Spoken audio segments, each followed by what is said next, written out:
अस्सलाम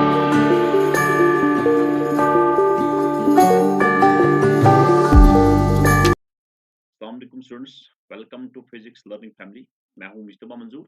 इस लेक्चर में हम सेट 1 मार्च 2024 का सेक्शन ए कवर करने जा रहे हैं। पेपर का कोड रहेगा 55/1/1। तो सीबीएसई जो उसका जो पेपर डिजाइनिंग होता है वो लगभग 5 कोडिंग करता है। हर कोड के 3-3 सेट्स होते हैं। तो ये कोड था 55/1/1 इस पेपर का जो हम उठाने जा रहे हैं, और उसका सेट 1। तो चलिए हम इसका सेक्शन ए इस लेक्चर में कवर करेंगे, जो कि एमसीक्यू बेस्ड रहेगा। Question number 1, a plastic rod thin plastic rod is bent into a circular ring of radius r. It is uniformly charged with charge density lambda. The magnitude of electric field at its center is. तो simple सा question है। हमारे पास एक rod था, उसको bend किया गया एक सर्कुलर फॉर्म में, जिसका रेडियस कैपिटल आर है। देन उसके ऊपर चार्ज को डिस्ट्रीब्यूट किया गया है। चार्ज डेंसिटी यहाँ लेमडा है। हमें बताना है कि इलेक्ट्रिक फील्ड का मैग्नीट्यूड उसके सेंटर पे कितना हो। तो आप बिल्कुल सिमेट्री से बता सकते हो कि जब आप चार्ज दे रहे हो एक रिंग के ऊपर, यूनिफॉर्मली डिस्ट्रीब्यूट कर रहे हो, तो डेफिनेटली जो आप अगर कोई एलिमेंट ले रहे हो एक एंड पे, एक स्मॉल सा एक एलिमेंट ले रहे हो, तो उसका जो इलेक्ट्रिक फील्ड है वो इसके सिमेट्रिक एलिमेंट से कैंसल आउट हो जाएगा। तो आप सीधे-सीधे इसका आंसर टिक कर सकते हो, इसका आंसर 0 हो। तो यहाँ पर ये हमारे पास ये रिंग है। इस रिंग का रेडियस r है और इसके ऊपर चार्ज को डिस्ट्रीब्यूट किया गया है।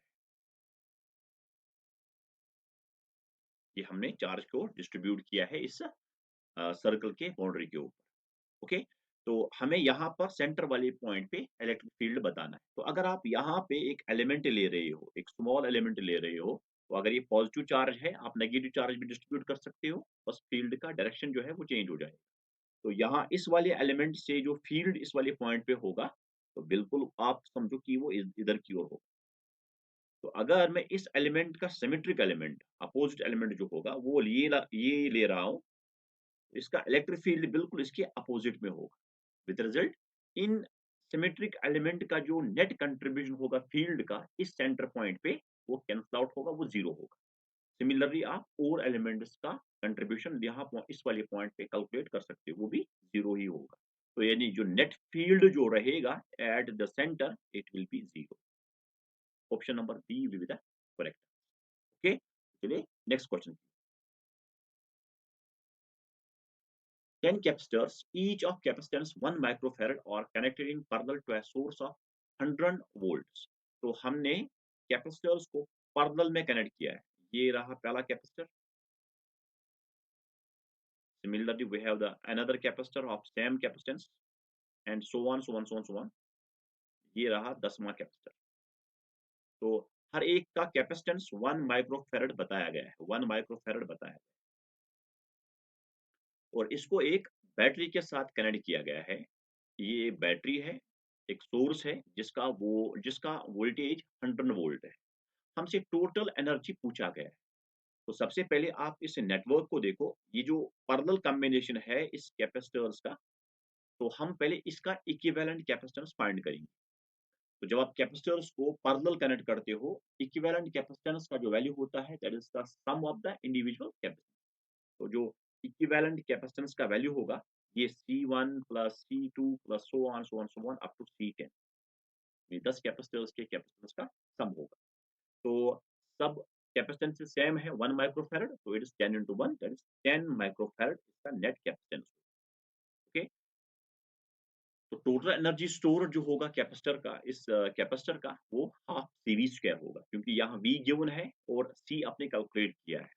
आप हाफ जो V वो भी यूज कर सकते हो, राइट। आपके पास 1/2 Q स्क्वायर बाय C है, ठीक है, तो आप वो भी यूज कर सकते हो। लेकिन यहाँ पर V गिवन है और हमने C कैलकुलेट किया है, तो you can find U that is equal to half CV square. Answer जी गलत। तो दैट इज 1/2 एंड C का वैल्यू 100 आया। Micro means 10 raised power -6 and V square, V का वैल्यू है यहाँ 100, that is 10 power 2 and V square is, तो 10 power 4। V is 10 power 2 and V square is 10 power 4. that is 1 by 2, that is 2 ones, 2 fives, that is 5 into 10 raised to power minus 6 and plus 4, that is minus 2.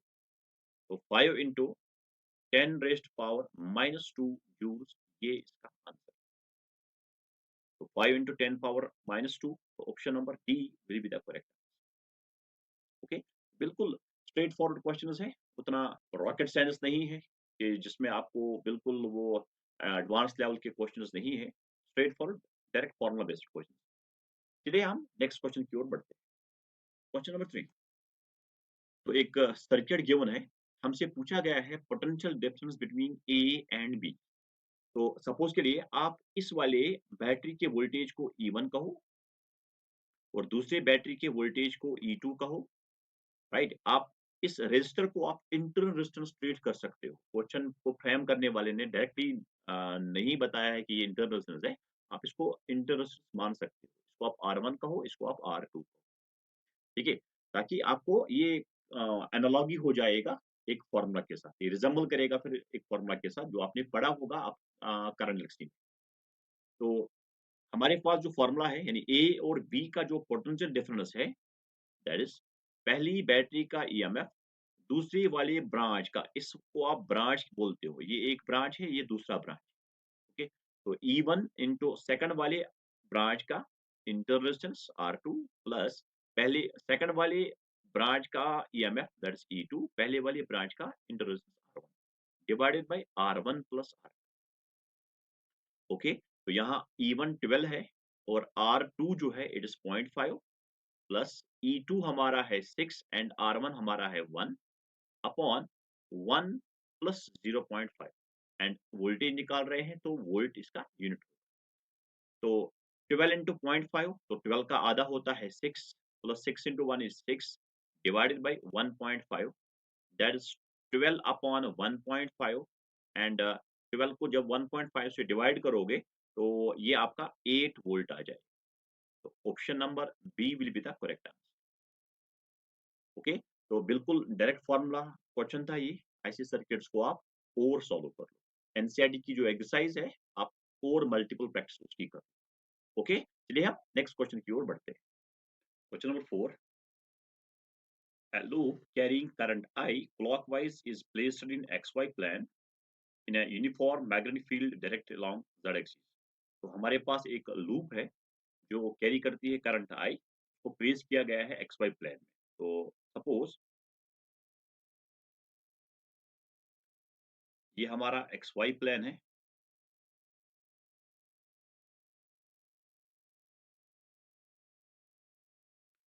Let me name this as X. Let's say ये हमारा XY plane. तो इसमें हम एक loop ले रहे हैं. तो सपोज ये एक लूप है, ये एक लूप है. इसमें करंट जो है I है, ये क्लॉकवाइज फ्लो कर रही है. ओके, तो मैग्नेटिक फील्ड जो है it is along the Z axis. तो सपोज ये हमारा Z axis. Okay, along Z axis यानी हम आउटवर्ड्स ले रहे हैं. तो अगर ये एक्स वाई प्लेन है, आपकी जो नोटबुक है, अगर आप उसको एक्स वाई प्लेन मानोगे तो जो आपका फेस है उसकी तरफ जो हमारा मैग्नेटिक फील्ड है वो direct along the positive x axis, positive Z axis. जो हमारा फेस है उसकी तरफ मैग्नेटिक फील्ड यानी along the positive Z direction. तो सपोज हम यहाँ ले रहे हैं कि ये हमारा मैग्नेटिक फील्ड है, बिल्कुल आउटवर्ड्स हम ले रहे हैं मैग्नेटिक. Try to understand. आपने नोटबुक पे जो लूप लूप बनाया है, लूप ड्रॉ किया है, तो आप इसको एक्स वाई प्लेन कहते हो. तो जो परपेंडिकुलर टू द नोटबुक है तो आप जेड एक्सिस बोलते हो. ओके, तो अब बताइए कि इसमें जब करंट आई फ्लो होता है, इसको आप प्लेस करते हो मैग्नेटिक फील्ड, उस पर फोर्स एक लगता है, एक मैग्नेटिक फोर्स के ऊपर लगता है F equal to I into L cross B. And जो डायरेक्शन है इस फोर्स का, ये फ्लेमिंग्स लेफ्ट हैंड रूल में, Fleming's left hand rule. Okay, तो आप क्या करते हो, आप लेफ्ट हैंड के thumb, it is the forefinger and the central finger को स्ट्रेच करते हो side that they are mutually perpendicular to each other. Okay, thumb जो है ये हमें फोर्स की डायरेक्शन दिखाता है, और जो फोर है, फोर फिंगर जो है ये हमें फील्ड की डायरेक्शन देता है, और जो सेंट्रल फिंगर है ये हमें करंट की डायरेक्शन देता है। ओके, तो चलिए हम एक छोटा सा एलिमेंट यहाँ पे लेते हैं। सपोज के लिए आपने इस लूप पे, ये लूप है, इसका छोटा पार्ट यहाँ पर भी लिया है, छोटा पार्ट यहाँ पर भी लिया है, एक छोटा टुकड़ा यहाँ पर भी लिया है, छोटा टुकड़ा यहाँ पर भी लिया है, दो चार टुकड़े आप डिफरेंट पॉइंट्स पे लो आप। ओके, यहाँ करंट नीचे की ओर है, यहाँ करंट इधर की ओर है, यहाँ करंट ऊपर की ओर। ओके, तो अब बताइए, जो हमारा, अगर हम टॉप वाले एलिमेंट को लेते हैं, इसमें ये करंट है। ओके, तो आप जिस डायरेक्शन में आपको करंट मिल रहा है, एज पर दैट आप अपना सेंट्रल फिंगर उसकी डायरेक्शन में लो। ओके, तो जो हमारा फोर फिंगर है इसको आप in the direction of field लो, तो जो हमारा थंब होगा ये हमें देगा फोर्स, यानी इस वाले पार्ट पे नीचे की ओर फोर्स लग रहा है। ओके, इस वाले पार्ट को देखो, तो करंट नीचे है। ओके, और जो हमारा ये फोर फिंगर है ये बिल्कुल आउटवर्ड है, तो जो हमारा थंब है ये बिल्कुल इधर की ओर जा रहा है, यानी सेंटर की ओर जा रहा है। सिमिलरली इस वाले पार्ट पे फोर्स ऊपर की ओर लगेगा, इस वाले फोर्स पार्ट के ऊपर फोर्स बिल्कुल राइट की ओर लगेगी, यानी हर तरह, हर पार्ट पे जो फोर्स होगा ये टुवर्ड द सेंटर होगा। यानी ऐसा लगेगा कि जो ये हमारा जो ये लूप है ये श्रिंक कर रहा है, इसका एरिया कम कम होता जा रहा है। तो आपने अगर करंट को क्लॉकवाइज लिया है, तो आप इस कॉइल को प्लेस करते हो एक्स वाई प्लेन में, और मैग्नेटिक फील्ड को रखते हो अलोंग द जेड एक्सिस। तो एज पर दिस हम यूज करते हैं फ्लेमिंग्स लेफ्ट हैंड रूल। तो इस तरीके से हम कह सकते हैं कि जो ये लूप है ये श्रिंक करेगा, इसका जो एरिया है ये कम कम होता जाएगा, तो ये श्रिंक करेगा। Option number C will be the correct. तो बिल्कुल आसान सा क्वेश्चन है, आप डायरेक्टली अपना कंसेप्ट पार्ट जो है इसमें यूज कर सकते हैं। ओके, चलिए हम नेक्स्ट पार्ट की ओर जाते हैं। Question number 5, a 10 centimeter long wire lies along y axis. It carries a current of 1 ampere in the positive y direction. A magnetic field is exists in the region. The force on the wire is, बिल्कुल direct formula based है ये, information given है, तो बस आपको use करना है ये इंफॉर्मेशन फॉर्मूला। ओके, तो एक वायर है जिसकी जो लेंथ है वो 10 सेंटीमीटर है, तो ये वायर है, and the wire has length L. तो जो वायर है इसकी लंबाई 10 सेंटीमीटर है, इसको आप अलोंग वाई एक्सीस रखते हो, तो ये हमारी वाई एक्सीस है, and this wire carries current 1 ampere in positive Y direction. तो ये एरो ऊपर की ओर हम दिखा रहे हैं, and the value of I is 1 ampere. Okay, the magnetic field B exists in the region. तो जो गिवन है बी का जो वैल्यू है ये 5 मिली टेस्ला आई कैप, सॉरी जे कैप, -8 मिली टेस्ला के कैप। तो ये इस रीजन में एग्जिस्ट कर रहा है जिस रीजन में आपने इस वायर को प्लेस किया है। तो बिल्कुल हमने पढ़ा है मैग्नेटिज्म में, मूविंग चार्ज एंड मैग्नेटिज्म में, कि जब भी आप एक वायर को प्लेस करते हो मैग्नेटिक फील्ड में, उस वायर के ऊपर एक फोर्स लगता है, and the value of the force is F equal to BI sin theta और I into L cross B. Okay, तो पहले हम एल वेक्टर ले रहे हैं यहाँ पे। एल वेक्टर जो है कितनी लेंथ इसकी है 10 सेंटीमीटर, तो 10 इंटू 10 रेस्ट पावर -2, तो ये इसका मैग्नीट्यूड है, and direction of this length vector is given by the direction of current. अब करंट साफ साफ यहाँ लिखा गया है पॉजिटिव वाई डायरेक्शन, तो इट इज जे के, तो it is 10 raised power -1 J K. B का भी वैल्यू गिवन है, तो therefore the value of force equal to I, that is I into L cross of B. तो I का value यहाँ पर है 1 एम्पियर, तो L is 10 raised power -1 J cap cross of the B vector, and B is 5, मैं इस मिली को common करता हूँ, 5 J cap -8 K cap, and milli means 10 raised power -3, unit of the force is Newton. Okay, so therefore I can write the value of the force F equal to, this is 10 raised power -3, and this 10 raised power -1, it is 10 raised power -4, and J cross of J it is 0, J cross of J, तो ये 0 आएगा, J cross of K it is J cross of K into 8, तो यहाँ 8 भी है। Okay, यहाँ 8 भी है, तो it is 10 raised power -4, J cross J is 0 minus J cross K, तो ये साइक्लिक ऑर्डर में है J K एंड I, तो it is I cap into 8।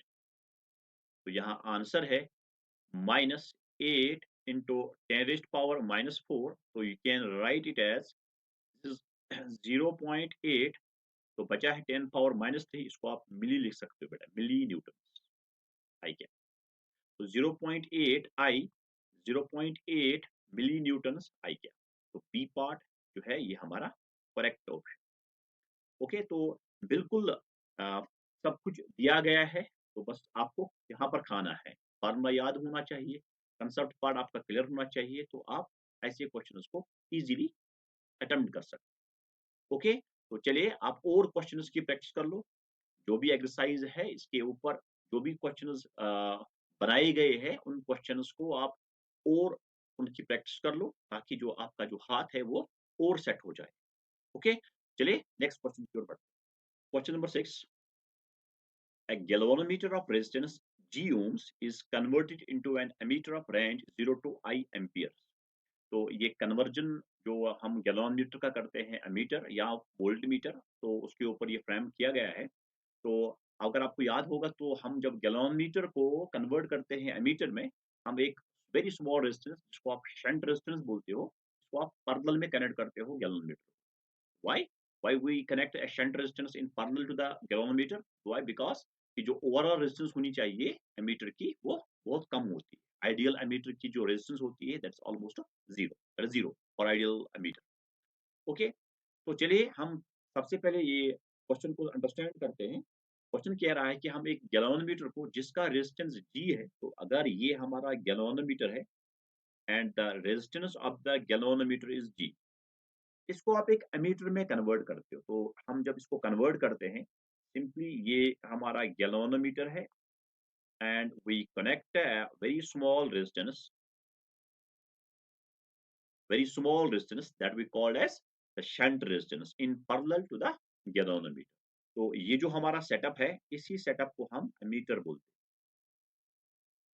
हैं। ये हमारा एमीटर बन गया। ओके, एंड ये जो शंट है यही डिसाइड करता है द रेंज, यानी आपको कितना करंट नापना होगा, तो जो रेंज होगा इस एमीटर का वो इस शंट के ऊपर ही डिसाइड होता है। तो अगर करंट हम गैल्वेनोमीटर को मानते हैं कि सपोज क्वेश्चन कह रहा है कि if the current through the galvanometer is 0.1% of I, तो अगर यहाँ से करंट आई एम्पियर आ रहा है, तो क्वेश्चन कह रहा है इसका 0.1%, तो 0.1% आई का ये इसके थ्रू पास हो रहा है। अब यहाँ कितना बचा, तो 0.1% ऑफ आई, ये हमारा आई जी है, यानी गैल्वेनोमीटर के थ्रू करंट।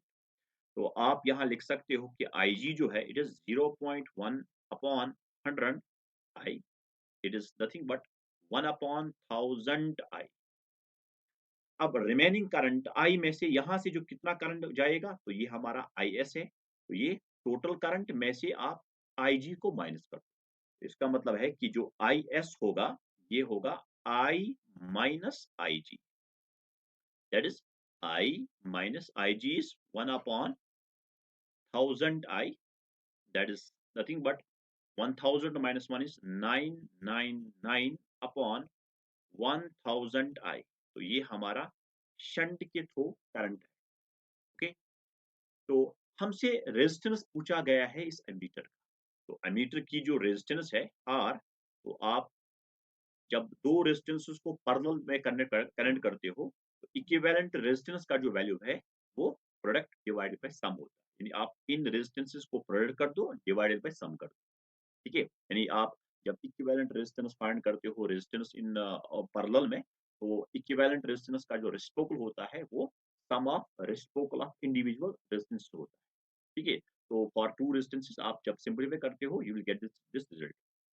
तो R equal to G into S upon G plus S. Okay, तो जी तो हम पता है बेटा, लेकिन एस नहीं पता।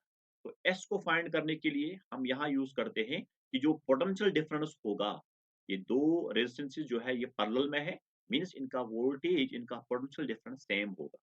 ये पोटेंशियल डिफरेंस जो जी का होगा, वही अक्रॉस एस का होगा। एंड ओम्स लॉ के मुताबिक वी आई आर के बराबर होता है, तो V I G into G, that will be equal to B S is I S into S. Okay, तो यहाँ से हम s को फाइंड कर रहे हैं, तो s will be equal to I G. तो आई जी हमने कैलकुलेट किया है, तो it is equal to I upon, it is I upon 1000। तो ये आई जी यहाँ आ गया, into G divided by I S 999 upon 1000 I. तो आई से आई कैंसिल हुआ, 1000 से 1000 कैंसिल हुआ, तो s का जो वैल्यू आया ये g अपॉन 999 आ गया। तो ये s का वैल्यू है g अपॉन 999। ओके, तो ये g का वैल्यू यहाँ पुट कर दो, s का वैल्यू पुट कर दो, it is g into s का वैल्यू है g upon 999 divided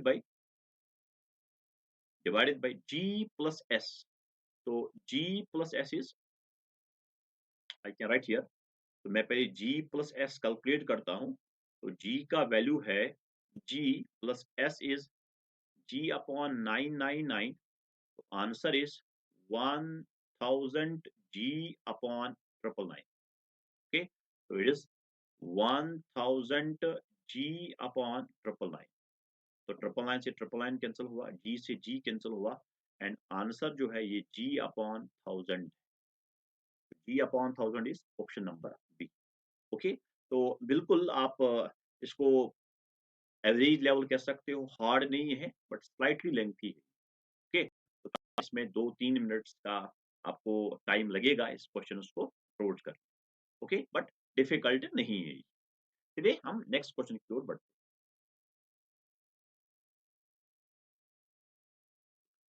question number 7, the reactance of a capacitor of capacitance C connected to an AC source of frequency omega is x।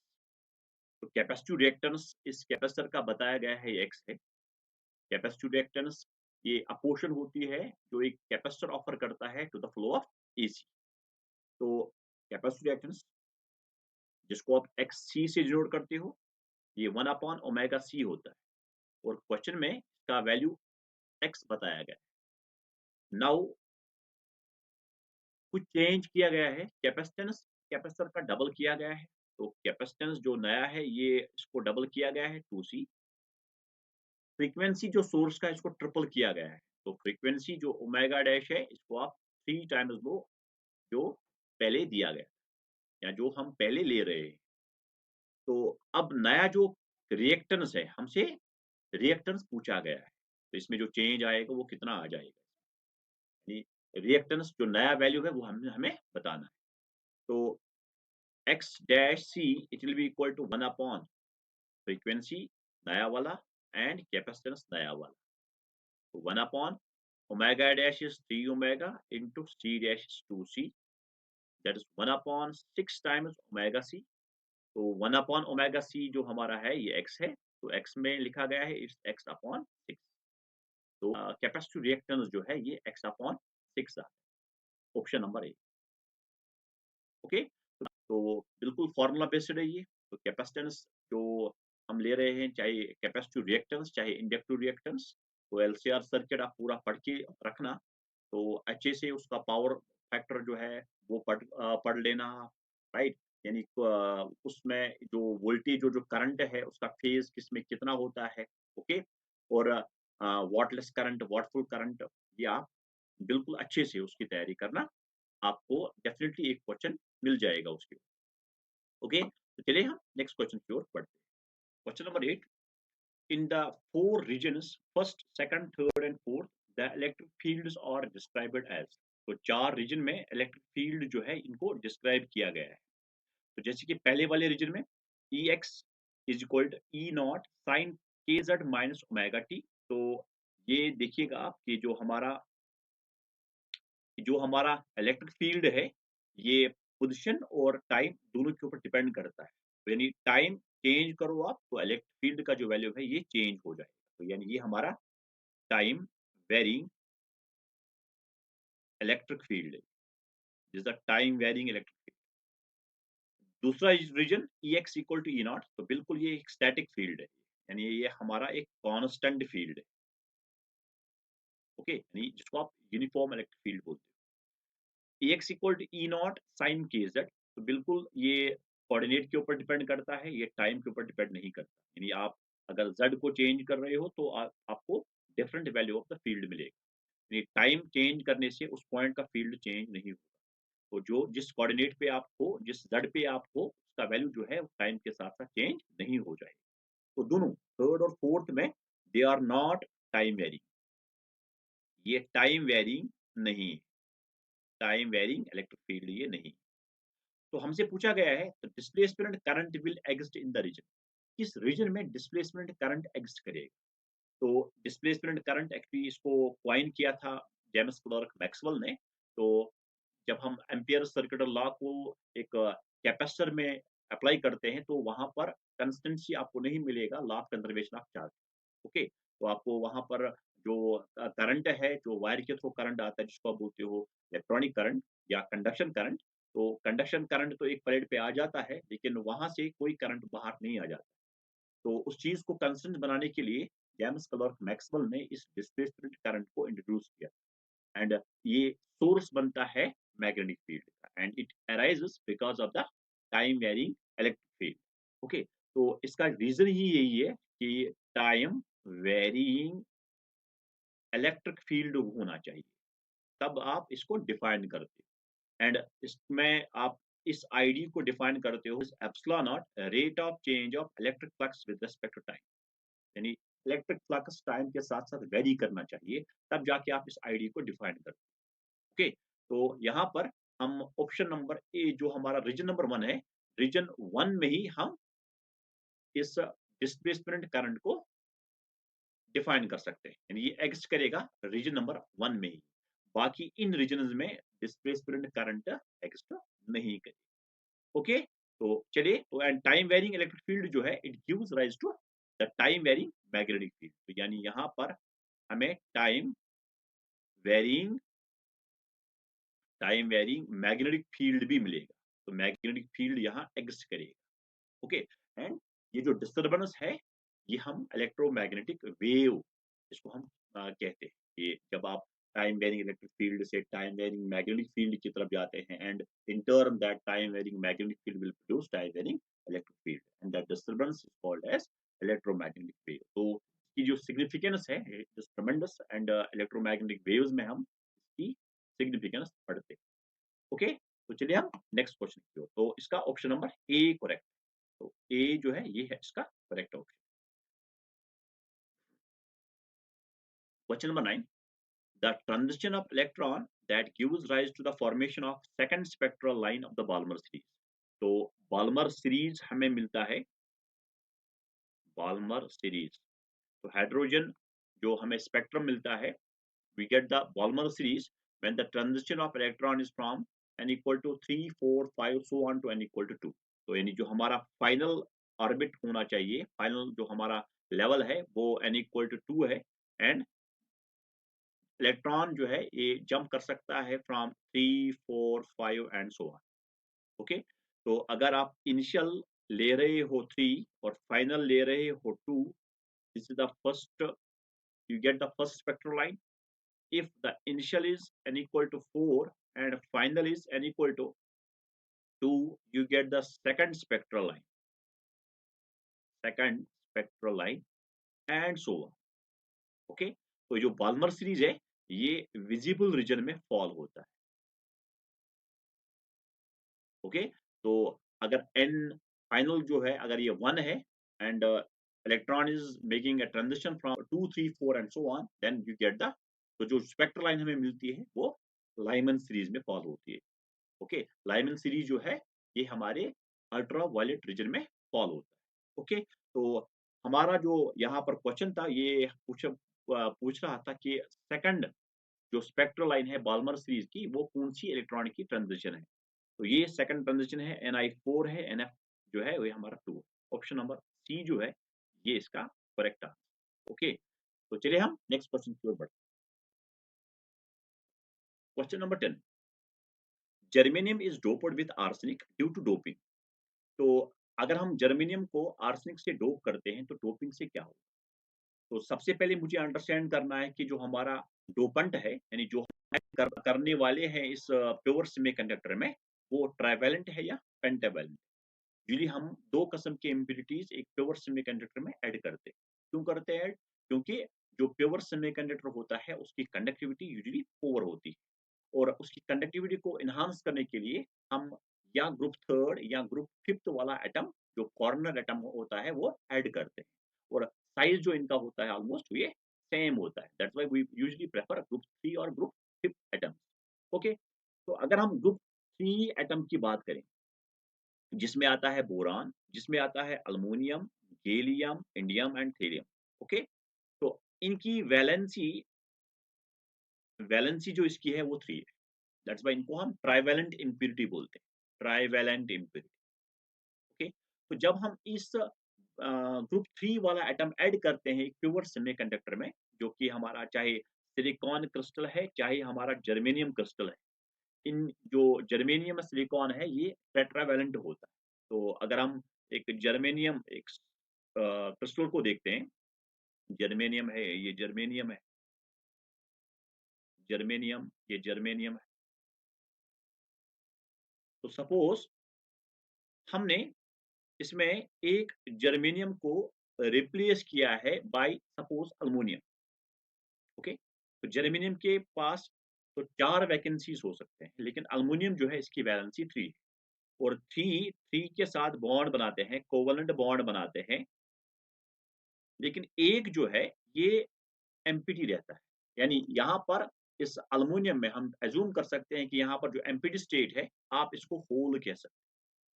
तो ऐसे जो semiconductor जो हमें मिलते हैं इम्प्योर सेमीकंडक्टर, इसको आप पी टाइप बोलते हो, इसको आप पी टाइप सेमीकंडक्टर बोलते हो। इसमें होल्स की तादाद जो है ज्यादा होती है एज कम्पेयर टू इलेक्ट्रॉन। तो यानी यहाँ पर जो नंबर ऑफ होल है ये ज्यादा होगा नंबर ऑफ इलेक्ट्रॉन। ओके, लेकिन अगर हम पेंटावैलेंट इम्प्यूरिटी ऐड करते हैं, यानी group number 5, we have the phosphorus, we have the antimony, we have the arsenic, right? तो अगर आप इन एटम्स की डोप करते हो प्योर सेमीकंडक्टर में, इसकी वैलेंसी जो है ये 5 होती है, वैलेंसी इज 5। इनको आप पेंटावैलेंट बोलते हो, पेंटावैलेंट, पेंटावैलेंट ग्रुप। तो ये जो वैलेंसी इनकी है ये 5 है, इनको आप पेंटावैलेंट बोलते हो, पेंटावैलेंट। ओके, तो यहाँ पर तो 5 है, तो अगर आप यहाँ एक जर्मेनियम के बदले आप इस आर्सेनिक को डोप करते हो, तो 4 के साथ कोवेलेंट बॉन्ड बनाएँगे, तो यानी ये डोनेट करेगा इस सेमीकंडक्टर को एक एडिशनल इलेक्ट्रॉन। तो अगर हम नंबर ऑफ इलेक्ट्रॉन अगर ज़्यादा होगा नंबर ऑफ होल से, ये तब मिलता है जब आप ग्रुप 5th वाले एटम को डोप करते हो। यहाँ पर इलेक्ट्रॉन जो फ्री इलेक्ट्रॉन्स हमें मिलते हैं, ये इनकी तादाद ज़्यादा होती है as compare to holes. Okay, तो ऐसे सेमीकंडक्टर को हम एन टाइप सेमीकंडक्टर बोलते हैं। तो यहाँ पर भी क्वेश्चन में कह रहा है कि अगर आप जर्मेनियम को आर्सेनिक से डोप करते हो तो क्या होगा? डोपिंग से क्या होगा? Structure of germanium lets is distorted. No, हम क्रिस्टल स्ट्रक्चर को डिस्टॉर्ट नहीं करते हैं डोपिंग से। The number of conduction electron increases. बिल्कुल ये बात तो सही है, क्योंकि हम एडिशनल इलेक्ट्रॉन, यानी जो हमारा ग्रुप 5 नंबर एटम है, इसको आप डोनर बोलते हो। यानी जो हमारा ग्रुप नंबर 5 का जो एटम है, ये डोनेट करता है इलेक्ट्रॉन, तो यानी ये एक डोनर कहलाता है। तो the number of holes increases, तो होल बढ़ नहीं जाता है। Number of conduction electron decreases, तो ये भी नहीं होता है। ऑप्शन नंबर बी जो इसका है ये सही। बिल्कुल कंसेप्चुअल पार्ट है ये, डायरेक्ट जो है आपकी थ्योरी से बनाया गया है। तो ये और भी इसमें ऐड कर सकते हैं कि जर्मेनियम को अगर आप डोप करते हो अल्युमिनियम से तो क्या होगा डोपिंग से। तो पहली बात ये है कि आप क्रिस्टल स्ट्रक्चर को डिस्टॉर्ट नहीं करते। बस इतना है कि इतना जानना है कि अगर ग्रुप थर्ड वाला एटम डोप किया है तो नंबर ऑफ होल ज्यादा होगा। अगर ग्रुप फिफ्थ वाला एटम डोप किया है तो नंबर ऑफ कंडक्शन इलेक्ट्रॉन जो है वो बढ़ जाता है। Question number 11. Two beams A and B whose photon energies are 3.3 electron volt and 11.3 electron volt respectively illuminate a metal surface जिसका वर्क फंक्शन 2.3 इलेक्ट्रॉन वोल्ट है. The ratio of maximum speed of electron emitted due to beam A to that of beam B. तो हमसे speed maximum speed जो electron का है beam A से और divide करना है maximum speed of the electron due to the beam B. ये हमसे पूछा गया है. तो ये जो आप क्वेश्चन देख रहे हो ये हम फोटो इलेक्ट्रिक इफेक्ट के ऊपर बेस्ड ऑन है. ये आप जब एक मेटल को इल्यूमिनेट करते हो, लाइट उसके ऊपर गिराते हो, तो इलेक्ट्रॉन जो है ये इजेक्ट आउट हो जाता है. कुछ कंडीशंस वहां पर होते हैं. तो इस इफेक्ट को हम फोटो इलेक्ट्रिक इफेक्ट बोलते हैं. तो जो मैक्सिमम काइनेटिक एनर्जी होती है इजेक्टेड इलेक्ट्रॉन की, फोटो इलेक्ट्रॉन की, ये हम आइंस्टाइन के फोटो इलेक्ट्रिक इक्वेशन से फाइंड करते हैं. तो जो मैक्सिमम काइनेटिक एनर्जी होती है that is equal to incoming photon की कितनी एनर्जी है माइनस उस मेटल का क्या वर्क फंक्शन है. ओके, तो let's apply this equation to both the cases. अगर आप बीम ए अप्लाई कर रहे हो तो जो इलेक्ट्रॉन बाहर आया है उसकी कितनी मैक्सिमम काइनेटिक एनर्जी होगी. आपने काइनेटिक एनर्जी को फाइंड किया और स्पीड जो है वो काइनेटिक एनर्जी के रूट के प्रोपोर्शनल होगी. ओके, क्योंकि काइनेटिक एनर्जी का formula half M V square होता है और वी आप लिख सकते हो it is proportional to the kinetic energy. तो पहले हम काइनेटिक एनर्जी का रेशो फाइंड करेंगे, उसका स्क्वायर रूट लेंगे, वो स्पीड के रेशो के बराबर आएगा. तो बीम ए के लिए काइनेटिक एनर्जी जो बीम ए का होगा, इनकमिंग एनर्जी ए का है 3.3 minus 2.3, it will come out to be 1 electron volt. Okay, तो बीम ए से जो इलेक्ट्रॉन ने जो काइनेटिक एनर्जी गेन की है maximum, that is about 1 electron volt. तो सिमिलरली अगर आप बीम बी की बात करोगे तो ये 11.3 माइनस 2.3 एंड इससे जो इलेक्ट्रॉन की जो एनर्जी है ये 9 इलेक्ट्रॉन वोल्ट आ जाता है. 9 इलेक्ट्रॉन. तो let us take the ratio. तो kinetic energy A divide by kinetic energy of the electron due to the beam B, तो ये बराबर आएगा 1/9. तो अगर आप स्पीड की बात करोगे तो देयरफॉर स्पीड जो इलेक्ट्रॉन का होगा maximum speed beam due to beam A divided by maximum speed of the electron due to the beam B, ये अंडर रूट ऑफ 1/9 आएगा. That will be equal to 1/. Okay, तो बिल्कुल direct question आया था ये photo effect के ऊपर. उसके ऊपर ये डाटा दिया गया था और क्वेश्चन को ऐसे बनाया गया. तो you can expect such questions in the future exam और इनकी प्रैक्टिस कर लो आप. आपका जो हाथ जो है वो सेट होना चाहिए. ओके, तो प्रैक्टिस मोर जो आपकी एनसीईआरटी बुक है वहां पर तो क्वेश्चन दिए गए हैं जो रिजम्बल करता है इस सीबीएसई मॉडल क्वेश्चन के ऊपर. ओके, तो इसका ऑप्शन जो है ये ऑप्शन नंबर सी यहाँ पर है. ओके, तो आप तैयारी करते रहो. पैटर्न आपने देखा है कि किस तरीके के क्वेश्चन एग्जाम में आते हैं, राइट. तो बिल्कुल जो दिन बचे हुए हैं ये आप एक्सरसाइज के ऊपर ज्यादा फोकस कर लो. आप कंसेप्ट देखो, आप उसके ऊपर आप अंडरस्टैंड कर लो कि क्वेश्चन जो है ये कैसे, या जो हमारे जो एक्सरसाइज है ये किस तरीके के क्वेश्चन इसमें बनाए गए. ओके, तो चलिए हम नेक्स्ट क्वेश्चन की ओर जाते हैं. Question number 12. The waves associated with a moving electron and a moving proton have same wavelength. It implies that they have the same. So we have the moving electron and a moving proton. De Broglie wave is associated with these two material particles, and question says they have the same wavelength. Okay, so under what conditions they have the same wavelength? We have to we can say find whether their momentum is same, whether their angular momentum is same, or speed or energy. Okay, so we start lambda equal to lambda p. Electron जो है इसके साथ जो wave जुड़ी हुई है उसका wavelength, proton के साथ जो वेव जुड़ी हुई है उसका वेवलेंथ ये सेम है. तो लेमडा जो है ये h/p के बराबर है. तो यहाँ हम मोमेंटम इलेक्ट्रॉन का लिखेंगे इज इक्वल टू h/, यहाँ हम मोमेंटम प्रोटॉन का लिखेंगे. तो यहाँ से हम लिख सकते हैं इलेक्ट्रॉन का जो मोमेंटम होगा ये प्रोटॉन के मोमेंटम के बराबर यहाँ पर होगा. तो अगर लेमडा ई लेमडा पी के बराबर है तो इसका मतलब है कि मोमेंटम इन दो पार्टिकल का बराबर हो। तो मास तो बराबर नहीं है, इनकी स्पीड भी बराबर नहीं है। स्पीड बराबर नहीं है तो एनर्जी बराबर नहीं। तो यहाँ से ना एंगुलर मोमेंटम बराबर है, ना एनर्जी बराबर है, ना स्पीड बराबर है। यहाँ मोमेंटम इनका बराबर। ओके, तो यहाँ ऑप्शन नंबर ए ये करेक्ट। डायरेक्ट उतना रॉकेट साइंस नहीं है। बिल्कुल आप डे ब्रॉगली वेवलेंथ का फॉर्मूला यूज करोगे तो आप with in we can even 30 second से कम टाइम भी इस क्वेश्चन को लगता है। ओके, तो चलिए हम क्वेश्चन नंबर 13 की ओर बढ़ते हैं। क्वेश्चन नंबर 13, तो ये एजर्शन और रीजन यहाँ पर गिवन है। फोटो इलेक्ट्रिक इफेक्ट के ऊपर पहला वाला क्वेश्चन है इसका। The kinetic energy of the emitted photoelectron increases with increase in the intensity of the instant light.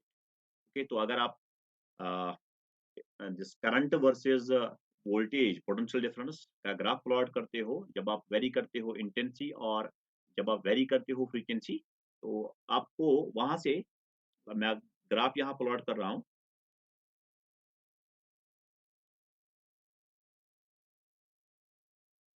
यहाँ से हम ले रहे हैं करंट और यहाँ से आप एनोड पोटेंशियल पॉजिटिव, यहाँ से एनोड पोटेंशियल नेगेटिव ले रहे हैं।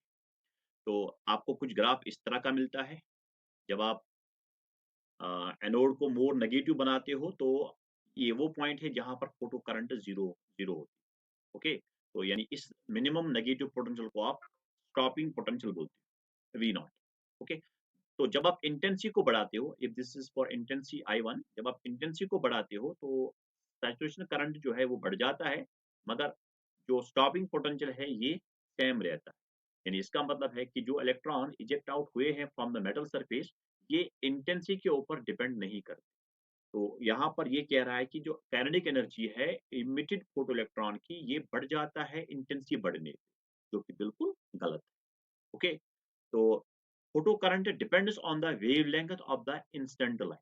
तो यानी यहाँ फोटो करंट जो है ये डिपेंड करती है wavelength of the instant light. यहाँ पर तो फोटो करंट जो है ये इंटेंसिटी के ऊपर डिपेंड करती है। ओके, तो यानी अगर आपने इंटेंसिटी को बढ़ाया, फोटो करंट में इजाफा होता है, फोटो करंट में इजाफा हो जाता है। तो यानी हमारा जो रीजन है ये भी गलत है। तो यानी यहाँ से ऑप्शन नंबर डी जो होगा ये इसका करेक्ट। यानी काइनेटिक एनर्जी जो इजेक्टेड इलेक्ट्रॉन का होता है ये डिपेंड करता है फ्रीक्वेंसी के ऊपर, ना कि इंटेंसिटी के ऊपर। दूसरी बात, जो फोटो करंट है it is proportional to the intensity, यानी इंटेंसिटी बढ़ने पे जो फोटो करंट होता है ये बढ़ जाता है, ना कि फ्रीक्वेंसी और वेवलेंथ। तो यानी इसमें आपको डी यानी एजर्शन भी फॉल्स है और रीजन भी फॉल्स। नेक्स्ट क्वेश्चन नंबर 14, ये म्यूचुअल इंडक्टेंस के ऊपर है। तो क्वेश्चन के इसका एजर्शन कह रहा है the mutual inductance between two coil is maximum when the coils are bounded on each other. Okay, तो अगर आप एक प्राइमरी कॉइल ले रहे हो, इसके ऊपर आप वाइंड कर रहे हो सेकेंडरी कॉइल। प्राइमरी कॉइल वो कॉइल होती है जहां पर आप करंट को फ्लो कराते हो और उससे जो मैग्नेटिक फ्लक्स प्रोड्यूस होता है that is linked with some another coil. तो यानी बिल्कुल ये करेक्ट है कि जो म्यूचुअल इंडक्टेंस है इन दो कॉइल का, ये मैक्सिमम होगा अगर आप दो कॉइल को एक दूसरे के ऊपर बाउंड कर दो। तो बिल्कुल ये ट्रू है, this is the correct statement. Now reason कह रहा है the flux linkage between the two coil is maximum when they are bound on each other. तो अभी मैंने बताया कि अगर हमारे पास एक प्राइमरी कॉइल है जिसमें आप करंट को प्रोड्यूस करते हो और हम इसके ऊपर वाइंड करते हैं एक और कॉइल जिसको आप सेकेंडरी कॉइल बोलते हो। ये प्राइमरी कॉइल है, ये सेकेंडरी कॉइल। तो प्राइमरी कॉइल से जो मैग्नेटिक फ्लक्स प्रोड्यूस होता है that is linked with the secondary. Okay, तो यानी जो हमारा रीजन है ये एजर्शन को सपोर्ट करता है। तो यानी ये भी सही है और ये एजर्शन को एक करेक्ट एक्सप्लेनेशन देता है। तो यानी यहाँ पर ऑप्शन नंबर ए ये इसका correct answer. Next question number 15, इसका assertion two long parallel wires, ये दो वायर्स है। ओके, तो हमने इनको कनेक्ट किया है सीरीज में, तो ये सीरीज में कनेक्शन है। ओके बेटा, तो आप इसको करंट दे रहे हो, तो ये सपोज यहाँ से हमने इसको करंट दिया है, ये करंट यहाँ से नीचे की ओर आ जाए, यानी these two wires, यानी ये जो सेटअप हमारा है, it resembles with a combination we can say, or with a setup that consists of two wires carrying current in the opposite direction. तो यहाँ पर आपको रिपल्शन मिलता है, यहाँ पर आपको रिपल्शन मिलता है, यानी ये दो वायर जो है they exert mutual thrust on each other, तो रिपल्शन। तो ये कह रहा है इसका assertion कि दो लॉन्ग वायर्स जिनको आप फ्रीली सस्पेंड करते हो connected in series to a battery move apart, ये बिल्कुल दूर-दूर जा रहे हैं। तो बिल्कुल सही है ये बात सही है। अब रीज़न कह रहा है to wires carrying current in opposite direction repel each other. तो जब आप दो वायर्स को आप प्लेस कर रहे हो in such a way that they carry current in opposite direction, they repel each other. तो ये बी सही है और assertion को ये एक्सप्लेन करता है। तो यानी ऑप्शन नंबर ए जो है ये करेक्ट आंसर इसका है। यानी यहाँ option number A, both assertion and reason are true and reason is the correct expression of the assertion। चलो लास्ट, इस सेक्शन का लास्ट क्वेश्चन है क्वेश्चन नंबर 16। तो question says plane and convex mirrors cannot form real images under any circumstances। तो plane mirrors हमने पढ़े हैं, convex mirrors भी हमने पढ़े हैं, they form the virtual image. Okay, but यहाँ क्वेश्चन कह रहा है कि ये कभी भी रियल इमेज किसी भी सर्कमस्टेंसेस में फॉर्म नहीं करते। तो बेटा अगर मैं आपको एक सिंपल सा एक केस बताऊं कि ये एक प्लेन मिरर है, तो लेट से ये हमारा एक प्लेन मिरर है। ओके, तो लेट अस से कि ये इंसिडेंट रेज इसके ऊपर फॉल हो रहे हैं, यानी एक कन्वर्जिंग रेज है। हमने इन रेज को इस प्लेन मिरर के ऊपर गिराया, तो ऑब्वियसली जो ये जो रेज है they appear to meet somewhere behind the mirror, यानी यहाँ पर आपको एक वर्चुअल इमेज मिलेगी। मगर यहाँ देखिएगा रियल इमेज फॉर्म कब होगा, जब रेज एक्चुअली मीट करते। तो अगर मैं यहाँ से इस रे को रिफ्लेक्ट रे को दिखाऊं, तो ये रिफ्लेक्ट रे यहाँ ऐसे आ जाएगा, यहाँ से रिफ्लेक्ट रे जो है यहाँ इधर की ओर जाएगी, दे विल मीट हियर, यहाँ यहाँ ये इमेज फॉर्म कर रहे हैं।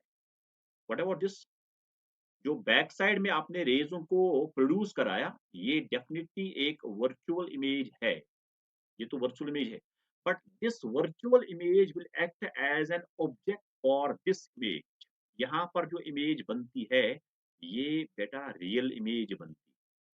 यानी पीछे ये तो डेफिनेटली वर्चुअल इमेज आप मानते हो, मगर यहाँ रेज जो है ये एक्चुअली मीट करते हैं in front of the mirror. This image is not virtual, this is a real image.